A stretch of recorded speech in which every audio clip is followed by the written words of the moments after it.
మొగుడు ట్రయల్ వచ్చి 2 రోజులయింది. ఇంకా ఈ ట్రయల్ చూసాక నాకైతే మన సమంత గారు యాక్ట్ చేసిన 'మా ఇంటి బంగారం' సినిమాలాగే గుర్తొచ్చింది. ఎందుకంటే అందులో కూడా తమను ఒక పక్క పద్ధతిగా ఉండి, మరో పక్క రౌడీలని నరుకుతా ఉంటది. ఇది కూడా సేమ్ అలాగే ఒక పక్క మంచి పద్ధతిగా ఉన్న భర్తగా యాక్ట్ చేసి, మరో పక్క రౌడీలని కుమ్మేస్తున్నాడు. సేమ్ ఆ టైపే అనిపించింది గానీ చాలా బావుంది. తమన్నా గ్లామరు, 'యోగి బాబు' కామెడీ, విశాల్ యాక్షను, సినిమాటోగ్రఫీ ఇంకా టోటల్‌గా చాలా బావుంది. చాలా నీట్‌గా, చాలా క్లీన్‌గా ఉంది.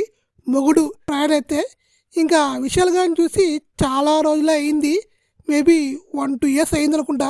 మన విశాల్ గారిని స్క్రీన్ మీద చూసి. చాలా గ్యాప్ తర్వాత మరొకసారి ఒక మంచి యాక్షన్, కామెడీ, ఫ్యామిలీ ఎంటర్‌టైన్‌మెంట్‌తో రాబోతున్నాడని అనిపిస్తుంది. నాకైతే ఈ సినిమాతో విశాల్ కమ్‌బ్యాక్ అయితే స్ట్రాంగ్‌గా ఇచ్చినట్టే ఉన్నాడు. చూడాలింకా ఈ సినిమా కోసం నేనైతే వెయిట్ చేస్తున్నాను. మీరు కూడా ఈ సినిమా గురించి వెయిట్ చేస్తే కామెంట్ చేసేయండి.